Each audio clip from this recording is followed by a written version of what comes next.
Complete ring road మొత్తము rail వసతి కూడా కల్పించాలి రవాణా కోసం అని చెప్పి ఆలోచన చేస్తున్నాం. ఇదే కాకుండా మనకు పోర్టులు లేవు కాబట్టి డ్రై పోర్ట్ విధానం కూడా తీసుకురావాలనేది మా విధానము. ఇప్పటి వరకు హైదరాబాద్ నగరానికే మాస్టర్ ప్లాన్ తయారు చేస్తూ వచ్చిన గత ప్రభుత్వాలు. ఇప్పుడు మేము ఆలోచన చేస్తున్నాం, హైదరాబాద్ నగరానికే పరిమితం చేయదలుచుకోలేదు. తెలంగాణ మొత్తం ఒక నగరం లాంటిది, almost more than 40% is urban area. So మన తెలంగాణ హైదరాబాద్కి ఎక్కడి నుంచి అయినా 2 గంటలలో 90% ఆఫ్ ద ఏరియాస్ మనం 2 గంటలలో రీచ్ అయిపోవచ్చు. ఎయిర్పోర్ట్ నుంచి అయితే హార్డ్లీ 1.5 అవర్లో maximum district headquarters reach అవ్వచ్చు, other than Khammam and Adilabad. So అందుకోసమనే వేగంగా అభివృద్ధి చెందాలి అని అంటే మొత్తం తెలంగాణకి మెగా మాస్టర్ ప్లాన్ ఉండాలనేది మా ప్రభుత్వ విధానము. 2050 మెగా మాస్టర్ ప్లాన్ తెలంగాణకు ఆలోచన చేస్తున్నాం.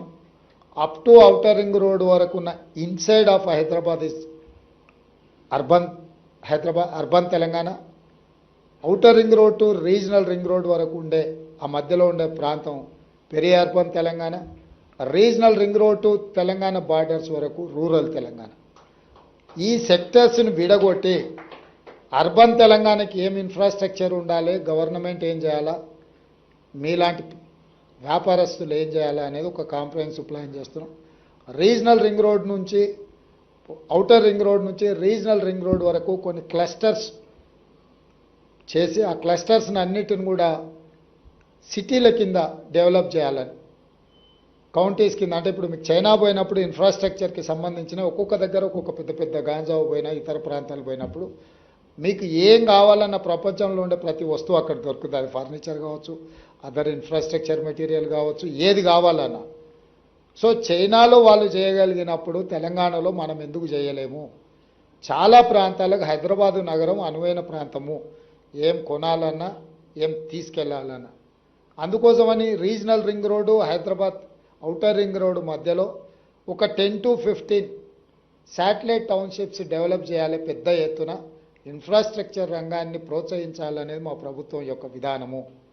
అదేవిధంగా ఫార్మాసిటీ తరలిపోయిందనో, ఫార్మాసిటీ కట్టట్లేదనో కొంతమంది పని కట్టుకొని ఆలోచన చేస్తారు. నేను ఈరోజు మీతోని నేను చర్చించదలుచుకున్నా, చెప్పదలుచుకున్నా. అంతర్జాతీయ ఎయిర్పోర్ట్కు కూతవేటు దూరంలో బల్క్ డ్రగ్ ఫార్మా, అది రెడ్ జోన్.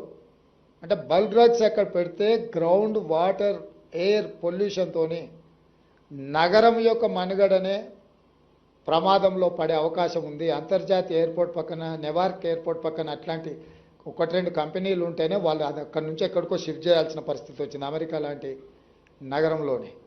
సో అందుకే అక్కడ ఉన్న 25,000 ఎకరాలను ఒక నూతన నగరంగా నిర్మించాలి. అందులో యూనివర్సిటీస్ని డిజైన్ చేయాలా, హెల్త్ సైడు హెల్త్ టూరిజంని డెవలప్ చేయాలా, అదేవిధంగా electric cars, electric batteries related, అదేవిధంగా స్పోర్ట్స్ విలేజ్, అదేవిధంగా IT and pharma non polluted ఇండస్ట్రీస్ని అన్నిటిని కూడా అక్కడ డిజైన్ చేయడం ద్వారా ఎయిర్పోర్ట్ నుంచి కూడా ఇప్పుడు మెట్రో రైల్ని ఏదైతే డిజైన్ చేసినామో గతంలో ఇక్కడ నుంచి ఔటర్ రింగ్ రోడ్ నుంచి మెట్రో డిజైన్ చేశారు.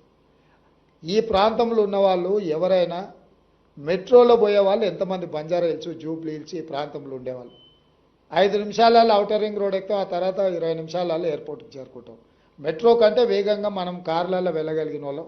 మనం వారానికి 3 సార్లు ప్రయాణం చేస్తాం, కారు అక్కడనే వదిలేస్తాం, డ్రైవర్ కూడా మనతో రాడు. కానీ నిజంగా జనాలకు ఉపయోగపడేది మెట్రో. ఎక్కడైనా అంతర్జాతీయంగా ఈ మాస్ ట్రాన్స్పోర్టేషన్ అనేది చాలామంది ప్రయాణం చేయడానికి థిక్ హై డెన్సిటీ పాపులేషన్ ఉన్న ఏరియాల నిర్మాణం జరిగేది. అందుకే మేము ప్రజా ప్రయోజనం కోసము ఈరోజు నాగోల్ వరకు మెట్రో ఉంది. నాగోల్ నుంచి ఎల్బీ నగర్, ఎల్బీ నగర్ నుంచి ఓవైసీ హాస్పిటల్, ఓవైసీ హాస్పిటల్ నుంచి చాంద్రాయణగుట్ట, చాంద్రాయణగుట్ట నుంచి P7 రోడ్ నుంచి ఎయిర్పోర్ట్కి ఇచ్చినాం ఫస్ట్ కనెక్షన్. ఎల్బీ నగర్ నుంచి హయత్ నగర్ వరకు మెట్రో కనెక్షన్ ఇచ్చినాం.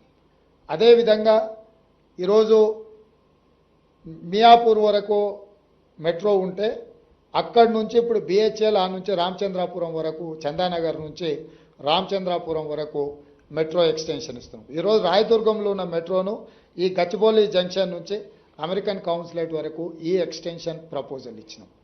అంటే ఈరోజు మేం చేస్తున్న ఆలోచన నిజంగా ప్రజలకు అత్యధికంగా ఉపయోగపడే విధంగా ఉండాలన్న ఆలోచన. మెట్రో ఉంటుంది, మెట్రో రద్దు కాదు. ఫార్మా ఉంటుంది, మీరు సిటీలు ప్లాన్ చేసారు, మేము ఫార్మా విలేజ్లు ప్లాన్ చేసినాం. 2000 నుంచి 3000 ఎకరాలలో ఒక 15 క్లస్టర్సు. మనకు హైదరాబాద్కి 14 రోడ్లు ఉన్నాయి.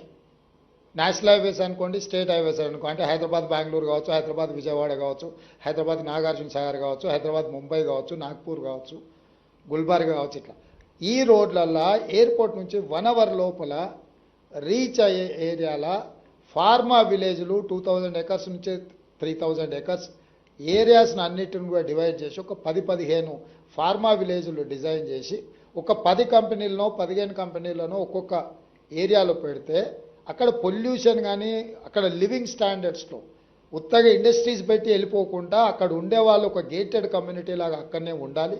అక్కడనే స్కూల్స్ ఉండాలి, అక్కడనే హాస్పిటల్స్ ఉండాలి, అక్కడనే షాపింగ్ మాల్స్ ఉండాలి, అక్కడనే వాళ్ళు జాబ్ చేసుకునే ప్రాంతము ఉండాలి. అట్లా ఇవ్వాలన్నది మా ఆలోచన.